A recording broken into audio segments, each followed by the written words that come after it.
Hello learners, so welcome to Unacademy, India's biggest learning platform. So guys, आज हम लोग बड़े interesting एक टॉपिक के बारे में बात करने वाले हैं। हाल ही में RPSC का प्री एग्ज़ाम हुआ।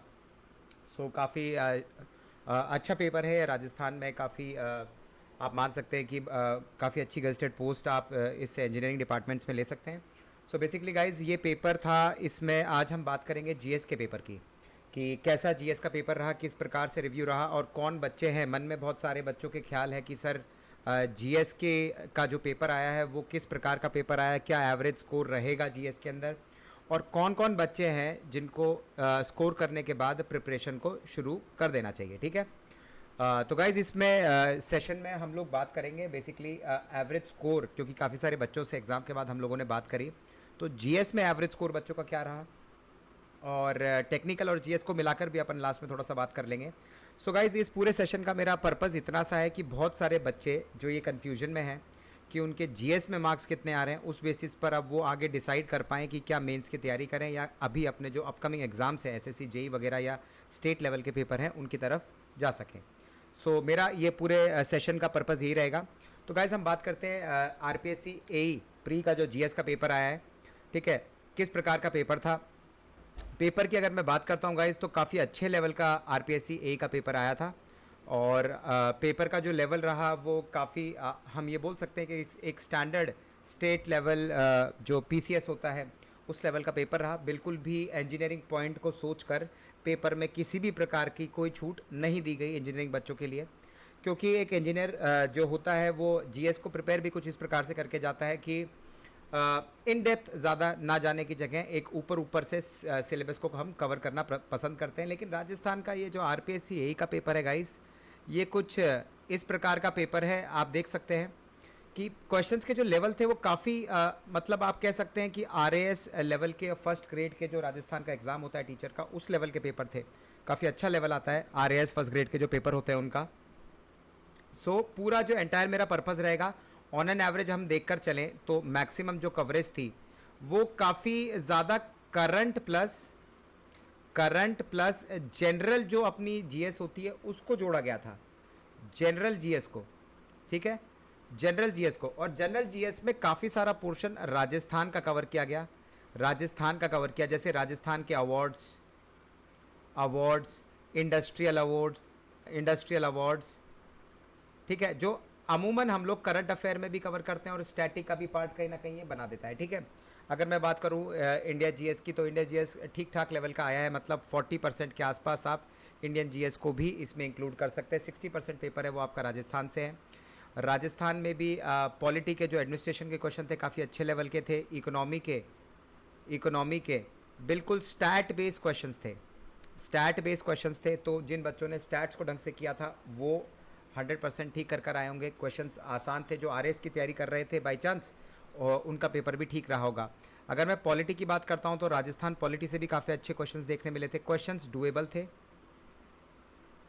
डुएबल थे, लेकिन उसमें जैसे एक सवाल था कि कौन से जज इनमें से सुप्रीम कोर्ट के चीफ जस्टिस रहे हैं। तो ये जो इन डेप्थ बच्चा नॉलेज के साथ गया है, तो आप मान सकते हैं कि ये मॉडरेट टू टफ लेवल पर ही आपका पॉलिटी का सेक्शन रहा।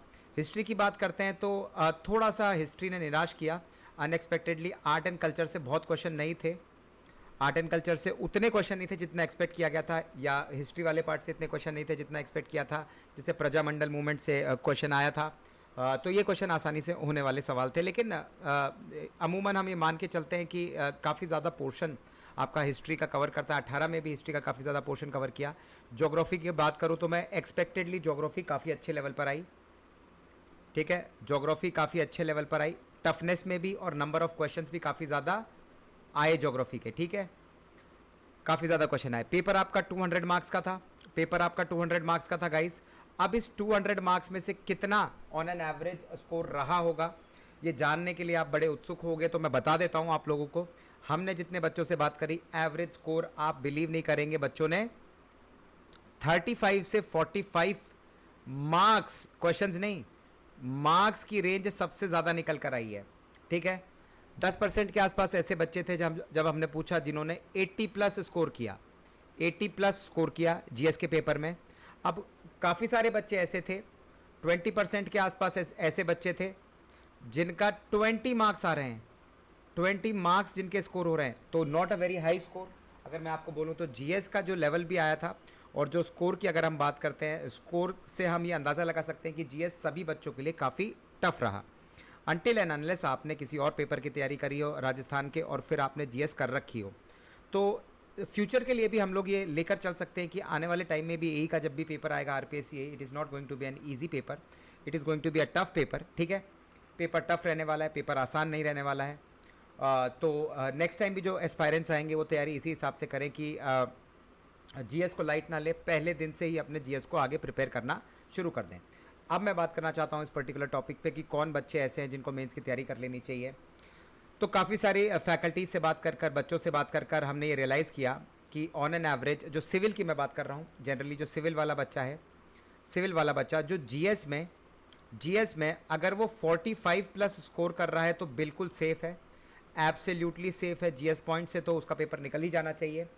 और अगर कंबाइन, अगर आप देखें कंबाइन कर अगर कोई बच्चा 100 प्लस अगर लेकर आ रहा है, 100 प्लस अगर मार्क्स ला रहा है, जैसे 120 130, तो वो बच्चा मेंस के लिए क्वालिफाई होगा, मेंस के लिए क्वालिफाई होगा। रीज़न क्या रहा कि गाइस अटेंडेंस भी इतनी ज़्यादा इस एग्ज़ाम में नहीं रही।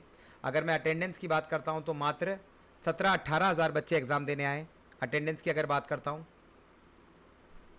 ठीक है, 17-18,000 के 17K प्लस स्टूडेंट्स के आसपास यहाँ पर एग्ज़ाम देने आए, 18 के मान लीजिए खूब मैक्सिमम लिमिट खींचकर। और उसमें भी जो सीरियस एस्पायरेंट होंगे, जो नंबर ऑफ़ सीट्स थी उसका 15 टाइम्स बच्चों को कम से कम क्वालिफाई किया जाएगा मेंस के लिए। ठीक है, तो मान के चलिए कि लगभग 13-14 हज़ार के आसपास बच्चे कॉल आ ही जाएगी उन्हें। तो कट ऑफ्स बहुत ज़्यादा हाई नहीं रहने वाली है, कट ऑफ ज़्यादा हाई नहीं रहने वाली है।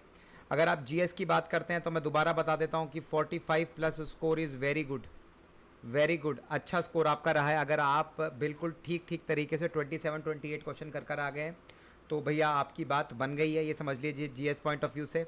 और अगर कंबाइन जीएस प्लस, अगर मैं सिविल की बात करता हूँ, सिविल इंजीनियरिंग की, कंबाइन जीएस प्लस सिविल की, जीएस प्लस सिविल की, तो बेसिकली आप मानकर चल सकते हैं कि cut off somewhere around 100 plus के आसपास आपकी रहने वाली है, 100-105 के आसपास आपकी कट ऑफ रहने वाली है, 100 to 105। और इससे ऊपर जिस बच्चे का आ रहा है वो बेहतरीन रूप से तैयारी करने लग जाए। लेकिन जो बच्चे 90 से 100 वाली कैटेगरी में हैं, मैं आपको भी कहना चाहूँगा कि आप लोग भी 90 प्लस वाले जो बच्चे हैं, आप लोग भैया मेंस के लिए तैयारी शुरू कर दो। ठीक है, मेंस के लिए तैयारी शुरू कर दो। मेंस के जो बैचेस हैं वो आ चुके हैं, लाइव आ चुके हैं, तो आप उनमें एनरोल हो सकते हैं गाइज। और टेस्ट सीरीज़ आप लोग के लिए लॉन्च कर दी गई है, टेस्ट सीरीज़ में आप एनरोल हो सकते हैं, ऑफलाइन टेस्ट सीरीज़ है, so you guys can enrol in the offline test series. बाकी इतना ज़्यादा परेशान होने की ज़रूरत नहीं है, क्योंकि एग्ज़ाम इस तरह से नहीं था कि बहुत जीएस ओरिएंटेड एग्ज़ाम ये नहीं था। लेकिन फिर भी आने वाले अपकमिंग एग्ज़ाम्स के लिए मैं आपको ये चीज़ बोलना चाहूँगा कि जीएस को बिल्कुल प्रिपेयर कर जाएँ और उसी हिसाब से अपने आगे टेक्निकल को भी प्रिपेयर करें। जितना ध्यान आप टेक्निकल पे देते हैं उतना ही जीएस को भी आपको राजस्थान के केस में साथ साथ लेकर चलना है, राजस्थान के केस में भी साथ साथ लेकर चलना है। ठीक है, और इसी के साथ हम अपकमिंग डेज़ में बैचेस के रिगार्डिंग अपडेट आपको और देते रहेंगे। सो गाइज जल्दी से अपनी मेंस की प्रिपरेशन कर लीजिए and this time let's crack it. Thank you.